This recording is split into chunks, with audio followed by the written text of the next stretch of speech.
gets dark. Hello. Hello. Welcome to Cinexcess. I'm Rob. And I'm Kelly. And we're here to talk about film.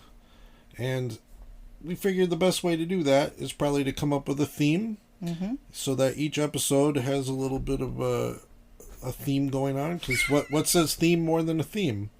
I love themes. Themes are good. Some theme music would be nice. But this week, or not this week, because I'm not promising you guys that we're going to make an episode every week. That's not going to happen. That's not going to happen. But in this episode, since this is our premiere episode, our first episode, if you will. This might be it. It could be the only episode. But for this episode, we've picked First as our theme. So, I gave it a lot of thought, and I couldn't really come up with something to pick. And so I settled on what is an easy out for me, but potentially disastrous, given how much it means to me to pick this to discuss for our first episode. But I have decided to pick the first film by my favorite director, actually my favorite artist in general. I'm a big fan of his music, his art, everything. I want to just hang out with this guy. Who is this guy? David Lynch. Ooh. Actually, one of the biggest regrets of my entire life is I entered a contest back in, good Lord, the 90s sometime, where if you won, you had a expense-paid trip to Los Angeles where you would get to have lunch with David Lynch at Bob's Big Boy. Oh, that sounds great. Can you imagine, like, what better way to meet David Lynch than hanging out and eating a what are those things called? Super Big Boy, whatever that is, like the... Oh, yeah. They're called the Big Boy. The Big Boy. Mm-hmm. That's what it is. I bet you he'd put me in one of his movies. I bet I could get him to sign one of those Big Boy banks if I would have won that contest. my God. Yes, I agree. So anyway, we're going to be discussing David's first movie, Eraserhead. Did you and Mary have sexual intercourse? Why? Did you? Why are you asking me this question? I have a very good reason. And now I want you to tell me. I'm very... I love Mary. Henry, I asked you if you and Mary had sexual intercourse. Well, I don't think that's any of your business. Henry! I'm sorry. You're in very bad trouble if you won't cooperate.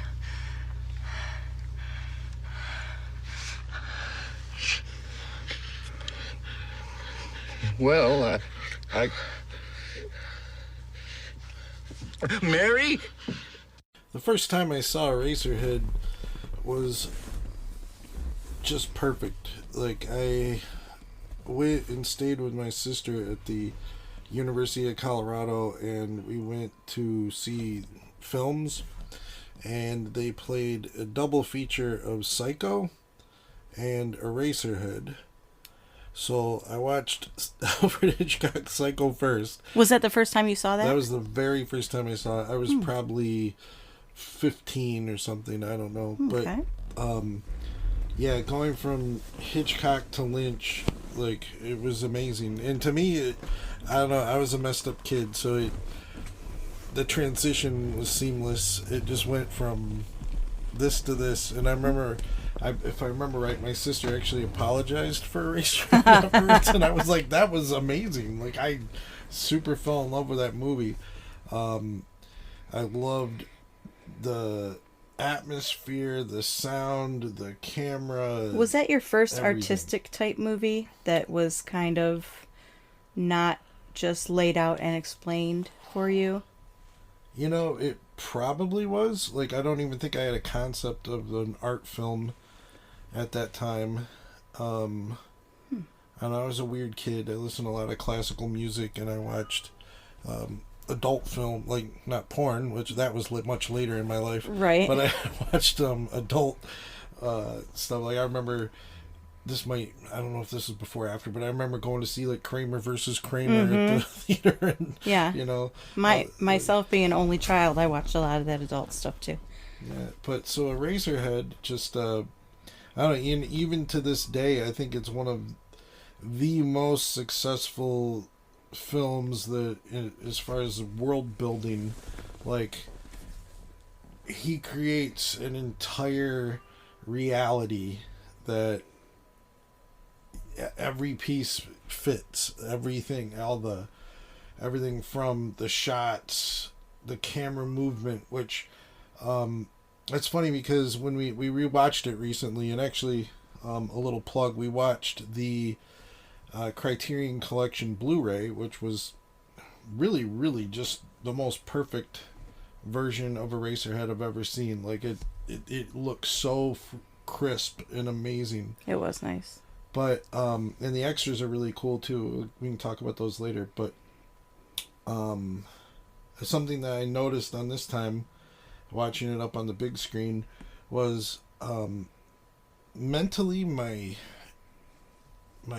mental image of Eraserhead is very still camera movements.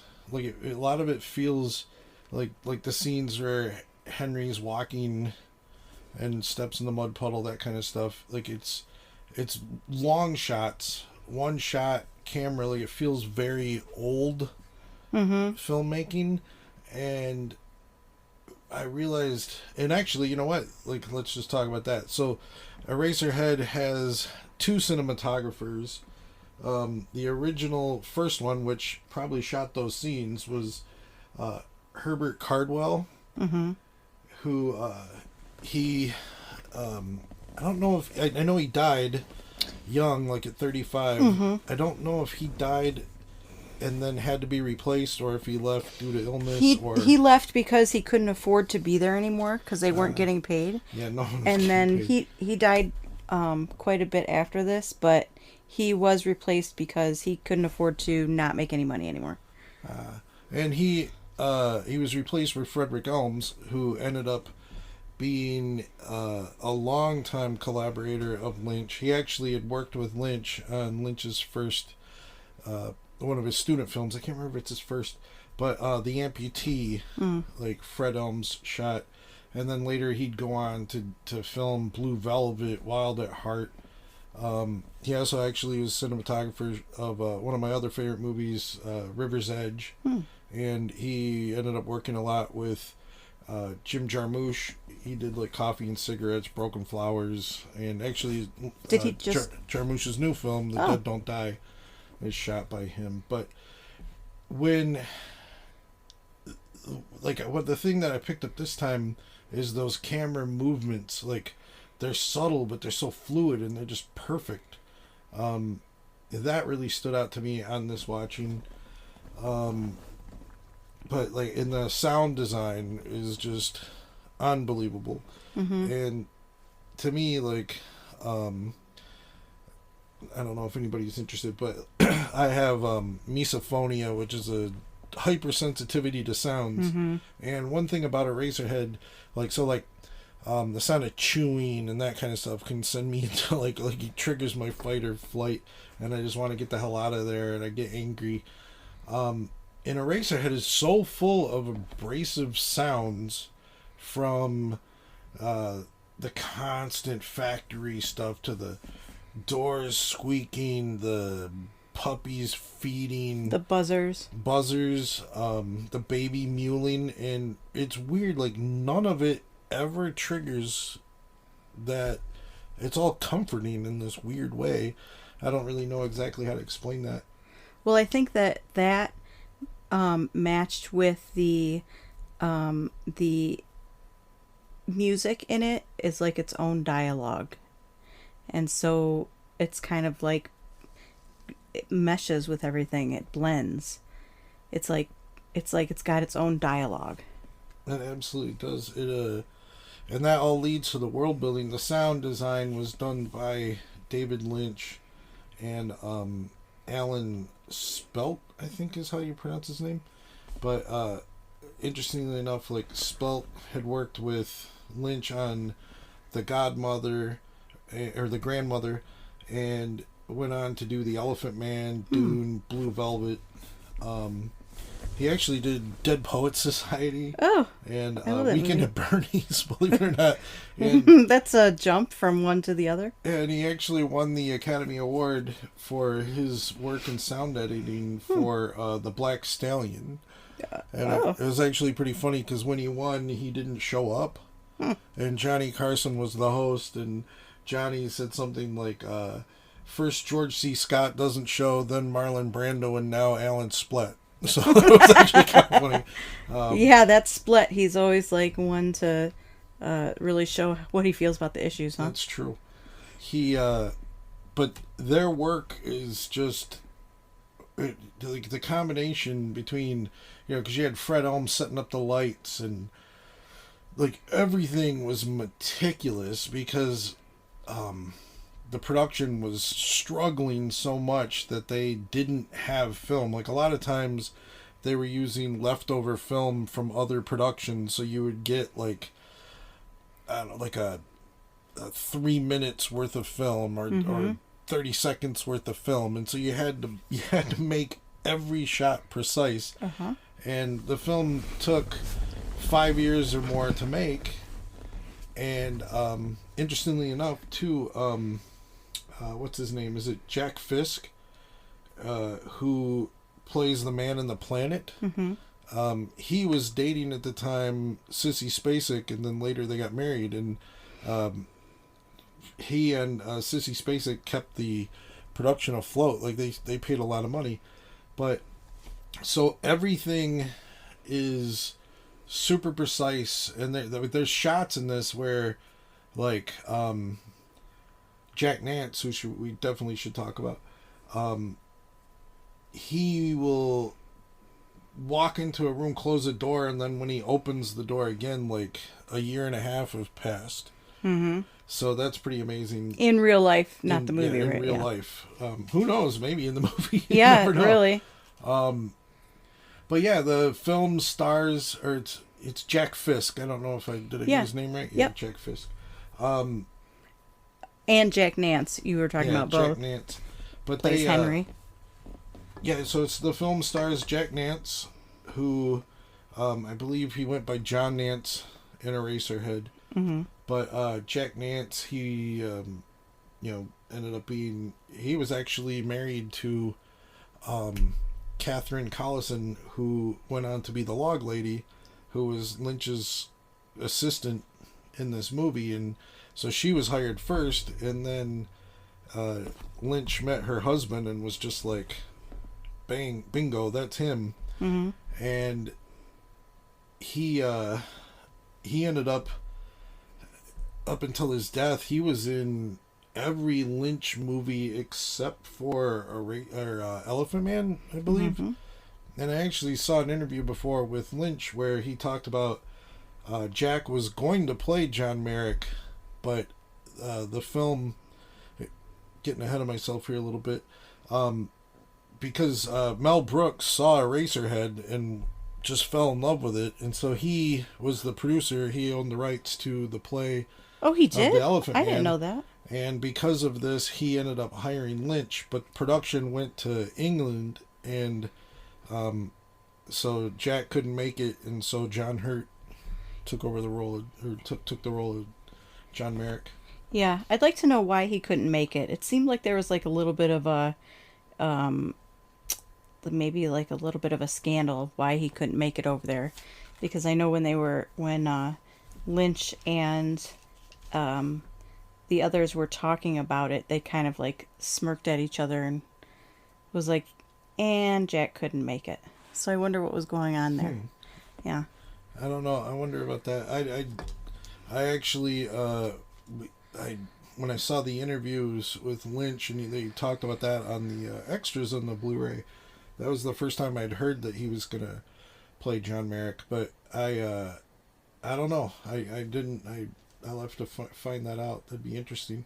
The movie also stars Charlotte Stewart as Mary, Mary X, Henry's girlfriend, and she actually went on to play Betty Briggs, like Bobby's mother in Twin Peaks. Oh, really? She's also in the Tremors movies. Oh, yeah. She makes been in a lot of stuff. She makes a perfect wreck of a young woman. Yeah, she seriously is a mess. Yeah, she's a mess. She makes a perfect mess. It's interesting too that she was also filming. I guess she had a role in Little House on the Prairie. Mm-hmm. So she would do that during the day and then come back and film her parts in Eraserhead. Yeah, they'd have to get her all out of Little House on the Prairie mode to get ready for this film.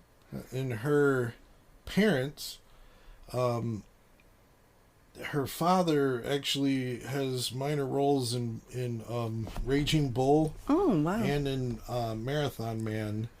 And the mother, I can't remember her name now.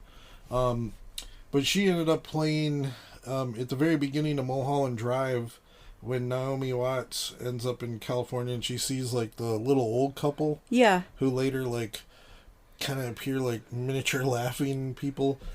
She actually like Mrs. X like is that woman. Really? Yeah, that she meets the old lady. Well, I think that part of the reason why these are so successful is because they all seem like a family and he uses these people over and over again.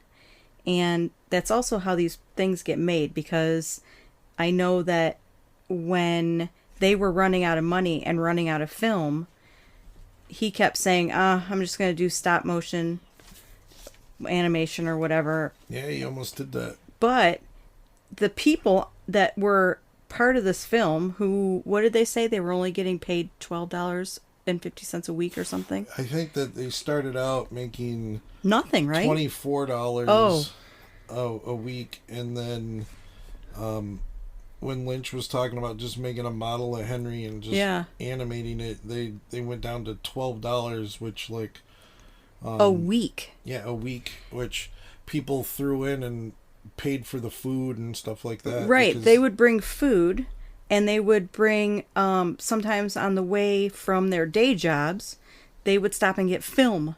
So one person here and there would contribute a roll of film. Yeah. So they'd pick up film on the way into shoot. So it's not just a cast, it's a family who really wants this to be done, you know?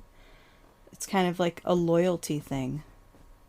Yeah, and one of the things too, the atmosphere of the film is so industrial, and Lynch famously referred to this as his Philadelphia Story, which is one of your favorite movies. He said, it just doesn't have Jimmy Stewart in it. I see it completely different, but yes. Oh, it's, it's a love story. Right. The boy and girl fall in love and have a mutant baby. Mm-hmm. So. Right. Or, I don't know, do they fall in love? I'm always curious about that. I feel like they barely know each other. Maybe, if we were thinking of a backstory, maybe they went to high school together.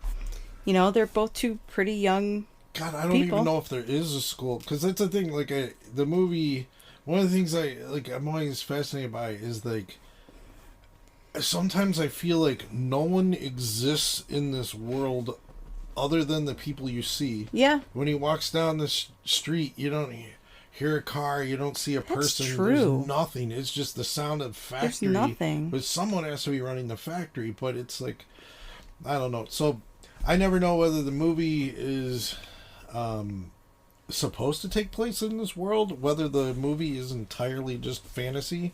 Mm-hmm. The opening scenes where you see Henry's head floating, and then the planet is in his head. So I'm always like, does that mean that none of this is real and it's all just a fantasy in his head? But I mean, if it's his fantasy, he's pretty like hard on himself, Yeah. I have a couple thoughts about the atmosphere, like you said. So when he's starting out, everything is it is industrial, but it's all kind of like light and flat, and there's squared corners, and it's all very kind of like calm, and the noise of the factories is like white noise, it's there's nothing jarring. Constant. Yeah. So, and he's even like kind of inexperienced, childlike. He walks up on the dirt mound and he kind of kicks it, you know. Only young people do that. That's a fun kind of thing. You walk up there, and even though he's, you know, what, in his 20s has got to be, or something like that, he still has a little boyness in him. He goes home to his very dark, dank apartment. He's got wet socks from walking in that puddle. He takes it off and throws it on the radiator, just like a immature kind of kid would do. And then when you get over to Mary's side, where he goes to see Mary, everything is chaotic in that household. These huge pipes just in the house. Yes. Like the ginormous pipes that they dad have to live around. Right, that the dad put there. I don't know. Did he though? I don't know. Like Mary's dad said he put in the pipes across the whole town. But I don't know if they're plumbing pipes or heating I don't pipes know. or what. It's like, yeah. I don't know. I mean, maybe that's a thing I didn't think about, was that he did a shoddy job with these pipes. I don't know. But it's so bizarre, but it makes sense. Like, he's coming, once he goes into Mary's world, it becomes chaotic and hectic and extremely anxious and awkward. Like, it's, you know, like Henry's world's a little strange, but Mary's world is just like awkward. Like, the whole meeting the family, and it's sick. There's so much sick in this family. What do you mean by that? I mean, like, for example, Mary is on the couch with her mother, or with Henry and her mother, and all of a sudden, when she gets upset, she starts to seize up. Which the mother does too. The mother does too at the kitchen table when she gets upset. And the dad is totally oblivious to what's going on. Either he's oblivious or he doesn't care. Yeah. And he's like, yeah, she'll be fine, whatever. And just keeps on talking to Henry, and with this, which is super awkward. Like let's actually pause for a second and let's listen to this conversation between Mary's father and Henry, because it's just so beautifully awkward. I just absolutely love it. Well, Henry, what do you know?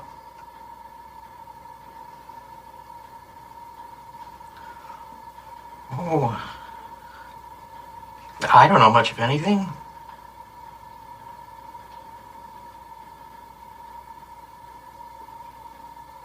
That cracks me up every single time. Like, what do you know? Yeah. I don't know much of anything. Like, he just does not want to engage this man in conversation. And he just sits there, like, the father just, like, smiles this huge fake smile at him. It's a huge, like, he's not aware of what's going. His daughter just gave birth to this hideous monster. The mother is in the dining room pressuring Henry to answer her totally crazy questions. Well, more than that, she's coming on to, she's licking his neck. That like runs into that's like a recurring theme in Lynch movies, like in Wild at Heart. Yeah. Lula's mom, played by Diane Lane, like actually like corners Sailor in the bathroom and like tries to get him to fuck her, and it's like, what? Like, yeah, so that's a recurring theme. And then, like I said about him being a child and then growing up, so he comes to Mary's house, and they have these tiny chickens. They're like the little tiny. They're man-made. They are man-made. Yes, they are man-made. That's what the dad said. But they're these tiny individual chickens. They're like little tiny pheasants. And he's telling, the dad, Mr. X, is telling Henry to carve the chicken.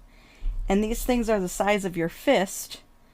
And it's like you're putting the man of the household's responsibility on him to carve this tiny little chicken. And when he starts to do it, it starts spewing this blood. And it's just like, it's too much. It's too much for Henry. It's too much for Mary. It's like, I don't even know what that's supposed to symbolize. Maybe like a the birth of this hideous baby. I don't know.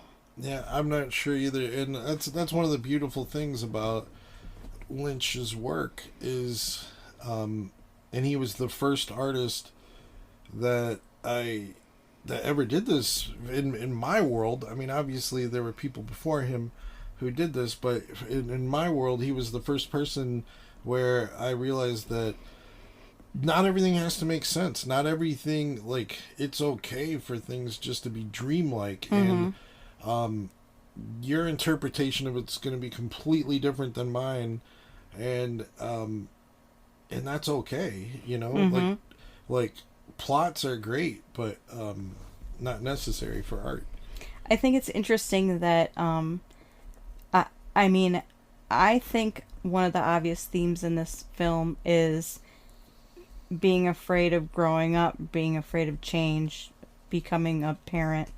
But it seems that the only people that have any real emotion is the two moms, is Mary and her mother.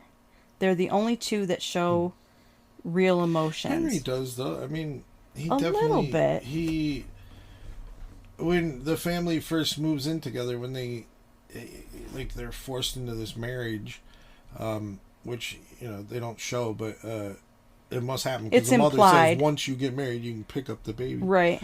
And Henry's so happy for a moment, like he's there on the bed, like and well, he sees like Mary at that second, feeding the like baby. the radiator starts to glow, and like the lady in the radiator starts to like come, and it's like, it's interesting because that one scene always throws off my lady in the radiator theories, because it's that's the one that I'm like, why did she show up there?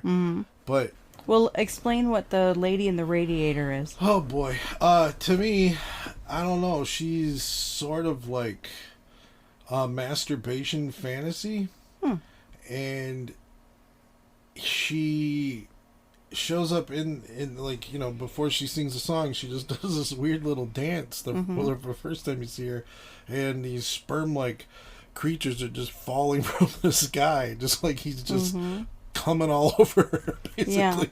And then she squishes them out. Yeah, that's true. I never really thought about that. And to me, that's just, she's like, I'm safe to have sex with, not like Mary. Yeah, and like the first time he lays there, like he gets on the bed and he's just like kind of laying there, and then I don't know, the radiator starts to glow, and then you can see it's almost like little... he realizes that, oh no, not like getting horny for my fantasies right now isn't appropriate because my wife and baby are over there, and he's so used to being alone in his own place, in his own world, where he can just masturbate on a whim. And then when Mary leaves and he's in bed, that's when he goes full out, and the radiator glows, and she dances, and the sperm falls from the sky, you know? Yeah, and Mary loses her shit because the baby is crying, and this baby is hideous. It is... I actually think I find the baby to be very cute. It looks like an alien cow that hasn't really developed all the way. And there are these... One of the things that's cool is that Lynch will not talk about how they did the baby, and everybody else is basically sworn to secrecy, I believe, and no one will talk about how they did the baby. Like, well, there's the running theory, and I don't know, it could be complete bullshit, but the running theory is that it's, part of it at least, is made out of like a cow fetus, and then animated. Not animated stop motion animation, obviously, but I find that, I don't know, I find it kind of bullshit, because if that was like organic material, it's gonna rot, especially over the time. It's not like they had enough money to just get these shots done. Right. However, as you and I know, but the people listening don't know, he being David Lynch, works with art with organic materials. Absolutely does. So it definitely if- is a possibility. if you take this fetus of a cow, and it's definitely the same one all the way through, Yeah. and you use, I know from being also an artist with different mediums, you can use glue and paste and clear tissue to kind of mummify something. Yeah. I mean, so like he the could have chickens done that. you talked about earlier, they definitely look organic Those- too. yeah. But they also kind of look like they have like a They glaze definitely have a over them or paper something. mache type thing on them that's keeping them, but they're organic, and I think that I think the wetness of both the baby and the chicken definitely add to that. right, and I bet you Feeling. that they probably lubed those up with baby oil And one of the every things time. that they talk about on the extras that I didn't actually know is Lynch. Well, as you mentioned, that Lynch uses a lot of organic material. Like one of the things that I love, he has a fish kit, which is where he just took a kit or a fish and just chopped it up, and then here's the pieces, Like and a it has diagram. instructions on how to assemble like Disgusting. to make your own fish. Right, and But, this thing is like, and In this, he went and he called around to vets looking for a dead cat, and they didn't have him, and it was kind of like everybody thinks I'm a weirdo. yeah, I can't imagine why. And then he got the cat Mm-hmm. and covered it in tar. And one of the funny things in one of the extras, like they revisit the set like 5 years after the movie's Mm-hmm. been released, and the freaking cat is still there on Yeah. the ground, tarred, and just Mummified. like, what the fuck? but if you took this baby or this calf and, not to be gross, but like stuck a couple of skewers in its eyes from underneath and stuff, you could make that into a puppet, I But- think you should make me one. No, thank you. I don't think so. No, thank you. I'm not an organic artist. But back to what we were We saying. could sell them on the website. We Nope. could sell Eraserhead babies. No, that No? would smell so bad. All right. But that would probably smell better than some of our kids sometimes, I bet. That's true. But anyway, so Mary, where we left off was Mary is feeding this hideous baby. And it is obvious from the minute Cute baby. it's okay, we'll agree to disagree. What's obvious from the minute that they told Henry that she had this baby, she immediately said they don't even know if it's a baby. Yeah. And that is a fucked up line. Mama X says it's premature, but it's a baby. So from that moment, you know that Mary does not like this baby, does not love this baby, doesn't want this baby, and she is not connected. That the only reason she's here is probably because her parents are making her, for one, and number two, it's an obligation. But she doesn't want to be in this situation.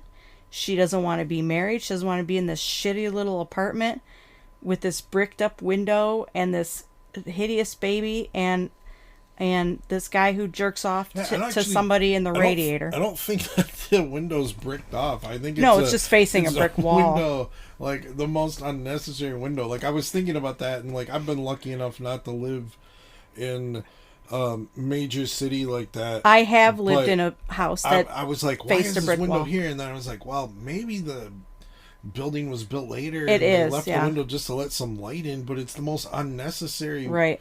window. But I do love that Henry, they just show him like he just kind of stares out the window like like is he imagining, is it just like sense memory? But Well, that's I don't his know. boring life. Like that's Yeah. cool for him. But he's That's on his vacation too. Oh yeah, This that's is the his same fucking thing. vacation. Is the whole thing is vacation. He's overdoing what? Like data entry or something or some kind of He's a printer. Oh yeah, Printing he's a is his printer. That's business, right. That's yeah. right. But he's got, he's got this He doesn't take his pocket protector out while he's on vacation. He's got it Just while he's laying on the bed, and he's wears this very like J.C. Penney Woolworths like generic brand suit that the pants are too short and the cuffs come out too far out of the arms. He's very just like a man body in a child's life, kind of. And he's not ready for this. All he's doing is looking at the radiator, waiting to jerk off, while his girl that he knocked up is over there feeding a monster. But yet he seems more prepared for parenthood than Mary does. Like, Mary's That's the one true. who runs away and like, Yep. like she basically is like, I just need one good night's sleep, but she never comes back. And maybe, you know, Henry's like, why don't you just stay? Mm-hmm. But so maybe that triggers her not to come back. But she doesn't really come running back. She just leaves Henry with the baby, and he is a failure at like taking care of the baby. But he tries. He tries really hard. He just doesn't know what the hell he's doing. He reminds me of a friend that we had, that he had 3 daughters, and these daughters were super, super gorgeous. And everybody would say, oh, you know what? You're going to have to watch them someday because, you know, the guys will be after them. And he would say, no, no, no. And then they started sneaking out, and he would say, no, no, no, they're fine, they're fine. And we'd always say he was blissfully ignorant, because he would just sit there like Daddy X on Eraserhead with this huge smile on his face saying everything's okay. And I feel like Henry does that in this until he's faced with having to take care of the baby by itself. And so he's just blissfully unaware, blissfully ignorant to what's really happening in his life, because he's got this escape in the radiator, and he's happy looking out his brick window, and then he gets the little worm that shows up in his mailbox unannounced in the little box, and it's like, which I thought was a pepper. What the hell does that mean? That's one of the things that I still like. I'm like, whoa, okay, wait a minute. And it's his secret. Yeah, because he puts it. He doesn't show his wife. I mean, that happens in marriage and parenthood. What kind of secrets do you have for me? People want to have their own thing, like something that's their own that happens. So it makes sense that he hides it. But I have a banana peel collection that you don't know about. I bet you do. I actually do know about it. Oh no. But the one of the things too that really strikes me about Eraserhead, that sets Eraserhead apart in Lynch's work, is that it's lacking that testosterone driven male villain kind of guy, like the Frank Booth, for sure, the Bobby Peru. Like, it's interesting that that's not there. There's no like, for sure, like there's anxiety, there's all kinds of stuff, but there's no violence. Nope. The most aggressive women in this, or the most aggressive people in this film, are the women. It's Mary, I would say, is at the lowest. Mary's mom, which gets angry and aggressive and sexually aggressive towards Henry. I mean, it's like Mary doesn't have any interest sexually in Henry right now, but she's mad and aggressive. I don't know if she did. She did, obviously, because she had sex with they him. had sex, but I don't know if they had. But if then they were interested. I kind of feel like that opening scene, like, I never thought of it this way before, but it was like, I don't know why it seems so obvious, but it didn't hit me until this last viewing that the opening scene is them having sex. Oh yeah, it's impregnation. Yeah. So, and that's what I think. I never really caught that. And then when before, Henry is laying on his side, and the moon is up here, and his head goes in the moon and it comes back out, and his head goes in the moon and comes back out, and then this ugly, deformed sperm-looking thing comes out of his mouth. And then it's like pulled, like they show the man in the planet like pulls the levers, which releases the sperm. Right, maybe that is, and he's all deformed. He's diseased. Yeah. This man who's causing this entity that's causing this pregnancy to happen. Maybe that's like symbolic of a god, or symbolic of the disease that has obviously made this baby really sick and deformed. But there's he's got to mean something, because he's the reason that this pregnancy happened. And I think that his disease is symbolic of what's happened to this whole thing. Obviously Mary's fucked up. Obviously her mom is totally a mess. They're sick. They've got problems. They've got bleeding man-made chickens that they're eating. And now this baby's born, and it's just a sick, big medical mess. Yeah, and then the whole time he's living across the hallway from this hot mama. she is seriously gorgeous. Like, she's been, yeah. And she's the most aggressive of the whole film, because she's the most sexually aggressive. And when you were talking about testosterone earlier, she is kind of like makes up for that, because she's out there and sexually aggressive. She actually, the girl across the hall is played by Judith Roberts, who actually currently, I don't know whether she's still on it, but she had a recurring role on Orange is the New Black. Oh, really? And she's actually in Silent Night, Deadly Night, Garbage Day. What? Yeah. And, oh my gosh, I don't remember seeing her anywhere. She's also in the adaptation of Joe Hill's Nosferatu. Oh my gosh, the new one? But I thought that was it's interesting that, and she still looks good. She's still beautiful. Pretty, very, very beautiful woman. But yeah, she, I'm trying to remember whether Henry sees her and then has the masturbation fantasy, or whether that's I don't know. I don't remember, but yeah, probably before and after, am I right? Yeah. But yeah, she definitely, and she seems like she's definitely coming on to Henry. Mm-hmm. Even from the beginning, when she's then Mary apparently went over there and left a message, but then she just shows up with I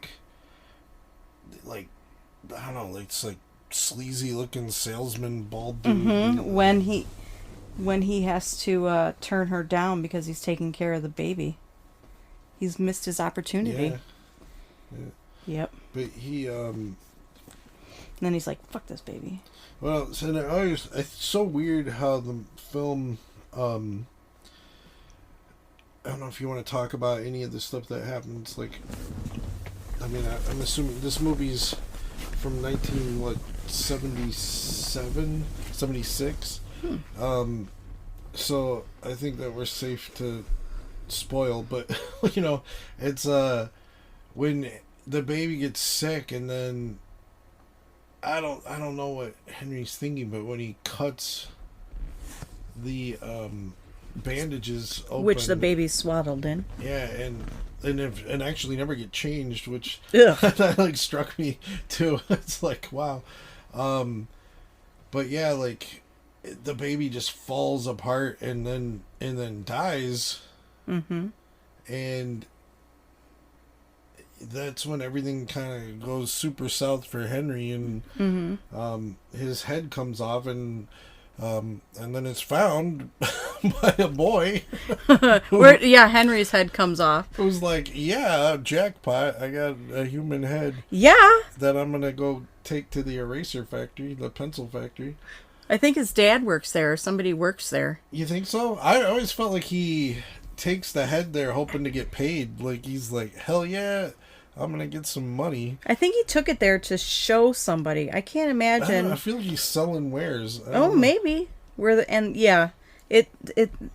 not sure, but I think that there is a part back before the baby dies that Henry thinks the baby is sick, and he's taking the baby's temperature, and the temperature is fine, 98.6. And then he turns around and the baby's covered in these disgusting spots, these boils and sores. And I wondered every time if that has any kind of relation to the woman in the Radiator. Because the woman in the Radiator is very pretty. She's dressed demure. She's got perfect hair and a ribbon in her hair and everything. but she has these two huge puffy chipmunk cheeks that looks like they're swollen and they has sores on them and things. And I know that mumps, you can look like that. And mumps was a disease. Probably, I know that mumps was a disease that was still around when David Lynch was a kid. So I'm wondering, is it possible that part of this is somebody he might have seen, a baby or a family member or a friend who's died because of mumps? And part of this is having to do with some kind of like trauma, sickness,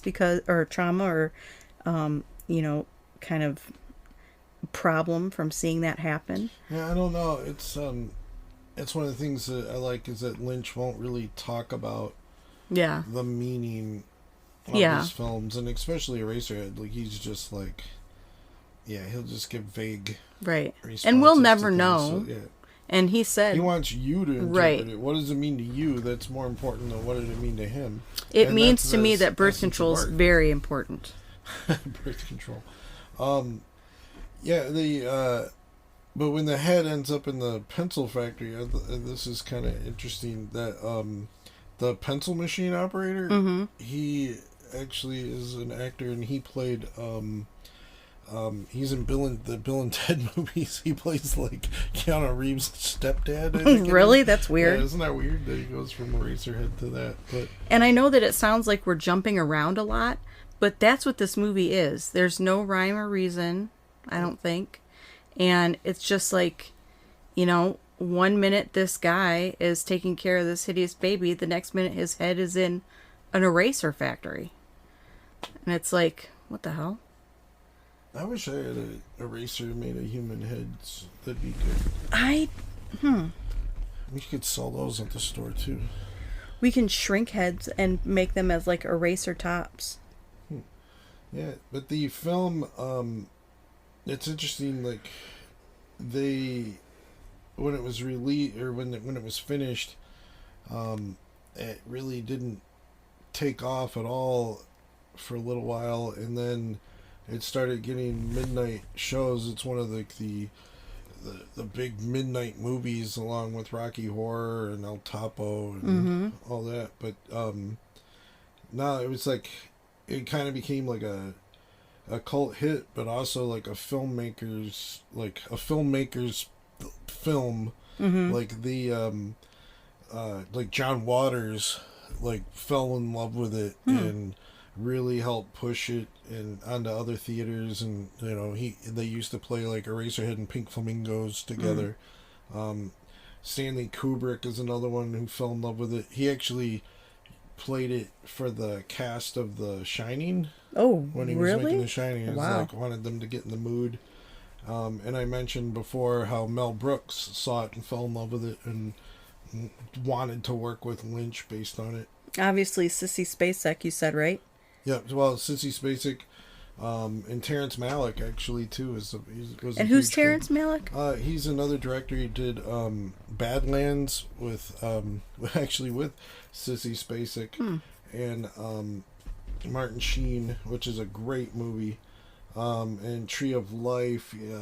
God, off the top of my head, I can't remember more, but he's another like really, really great director. Is this the film that John Lennon requested a viewing for in that famous theater that all the midnight movies were first played in? I haven't heard that. Okay. Because I know John Lennon made a specific request, and it was either this or a John Waters film, I think. Yeah, I don't know. I don't remember that at all. But, it's like a little... It's very possible I just made that up. So, any closing thoughts on Eraserhead? Oh, well, you've got to finish up by how the movie ends. How this film kind of wraps it all up. Why don't you take that? I'd like to hear your interpretation. Okay, so the film wraps up with the little woman who's in the radiator. I know it's hard to picture, but this little woman is dancing around in a stage in the radiator, and this is who, like we said before, Henry sees, and Rob thinks that she's a masturbation fantasy. And I agree in a way that I do think it's like an escape for Henry. But after Henry unswaddles his baby and accidentally / probably a little on purpose, killed the baby by... I never feel like it's on purpose. I just feel like... Yeah, I don't have the right word for maybe subconsciously, but he definitely knows that he doesn't want that baby. After that baby blocks him from hooking up from the hottie from across the way, he definitely doesn't want that baby anymore. But anyway, so this masturbation fantasy woman that's in the radiator is there waiting for him, and she's happy and she's smiling, and these little sperm like weird monsters are falling from the sky, and she's stomping them out, and I think that symbolizes... That's not at the end of the movie, though. That happens... Doesn't she do that at the end? No.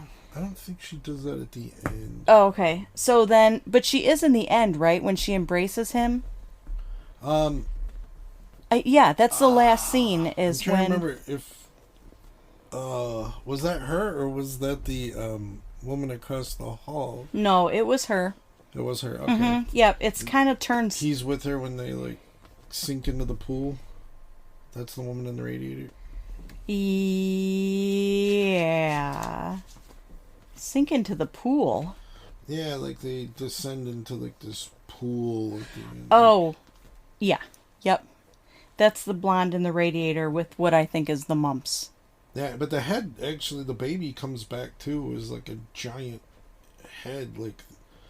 I always thought that scene was so disturbing. At first, when Henry's head comes off, and then the baby's head is where Henry's head used to be. The baby's wearing the big suit. It's sort of it replaces him. Yeah. But, and also,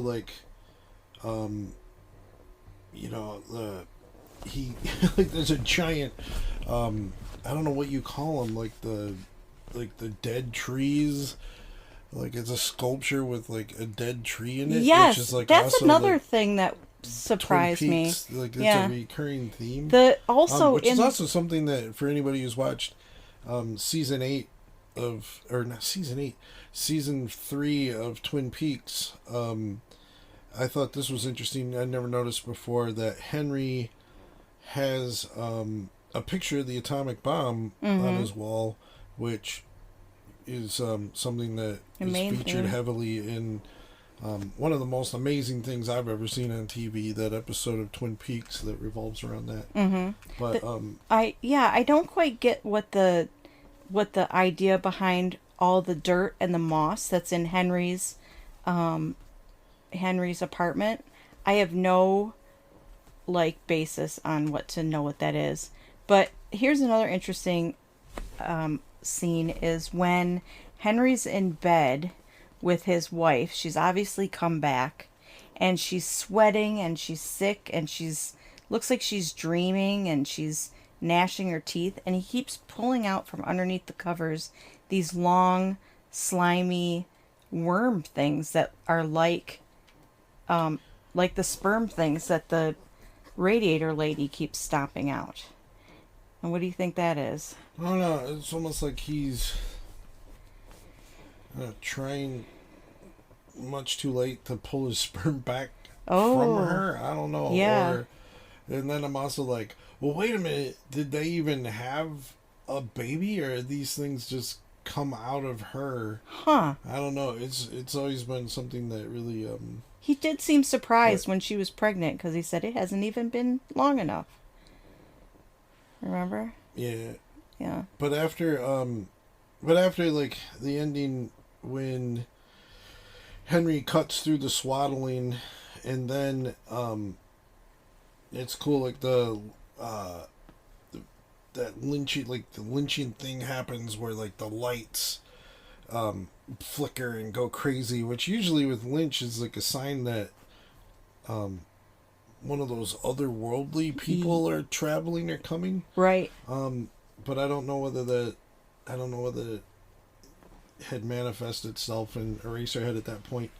But like that happens, and Henry is watching the baby, and like this, like, I don't know how to explain it, but it's like mashed potatoes start it looks like flowing out of the baby. It looks like infected oatmeal. Yeah, and that just like comes, and then Henry just gets more and more overwhelmed, and there's no fixing giant that. heads, the giant baby heads come and they kind of attack him, and then you see the world explode because Henry's world is exploding. Like you see like the planet from the beginning like crack and fall apart in space, and then the man in the planet desperately like trying to push the levers and control the sparks are flying, and you can tell that it's a losing battle, and then everything goes just pure white.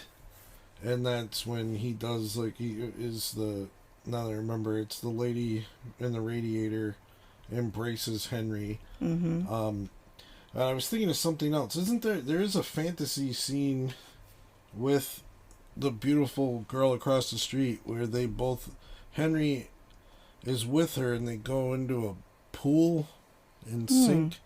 And I always wondered whether that's a fantasy or whether he actually got with her. I think it's a fantasy because when he was somewhat invited over by her, he kept trying to go out the door, and the baby kept crying. Yeah, and he kept like putting his hand over the baby's mouth, and like, and he didn't. Yeah, he definitely. The baby's basically suffocating while he's Right, but in the end, he chose the right. Yeah, decision. but they do kiss like in that scene, yes, and then he has to take his hand off the baby's mouth, and then the baby starts making noises, and the beautiful girl sees him or sees the baby, and then they sink into the pool. So I'm always like, I did forget about that. I don't remember whether that's reality right or not. Right, if that's like his and that's when I don't know, when he, and that leads to the lady in the radiator when she sings in heaven, everything is fine, is when they've sunken into the pool, and then it cuts to her singing that, and it's like, is he in heaven now because he gets to have sex with this beautiful woman? I don't know. I don't know. There's so much in this film that's even if you piece by piece figure out what it means, you can't blend it together. No, it's very, like, it's a cliche to say, but it's dreamlike, and that's one of the things I like about it is, like, every time you watch it, you can have a completely different interpretation of it. Yeah, there's so many different, this could be like, sickness. He's got this is all a fever dream.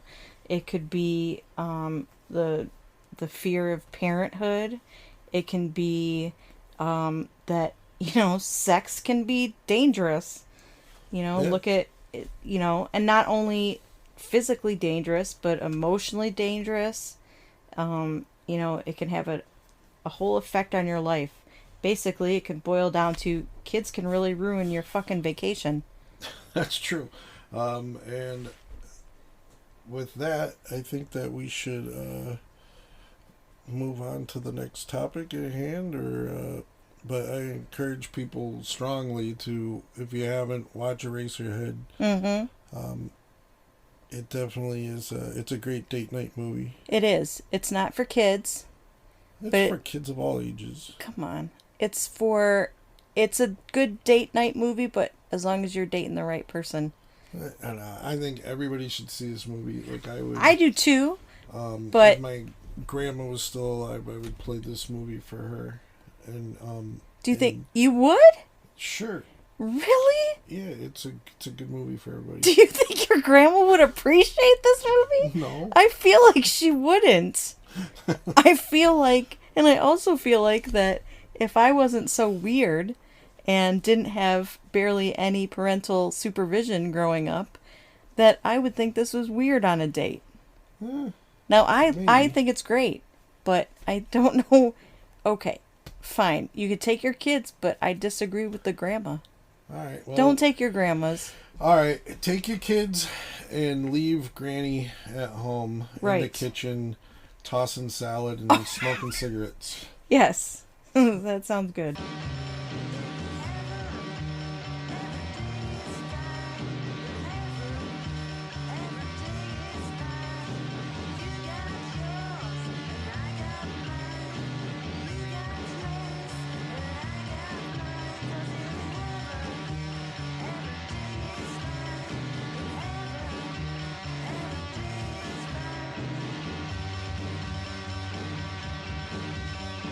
We would like to hear your feedback on this episode, or if you have any ideas for future episodes, or if you just want to talk about these films that we've talked about, please go to our website, which is cinexcess.com.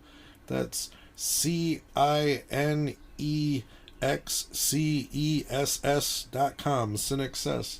And you can join the conversation there and give us feedback. Mm-hmm. And I'd love to hear any kind of movie recommendations that you'd like to tell me about. So until next time, I guess that's it for us. Yes. See you next time. All right, everybody take care.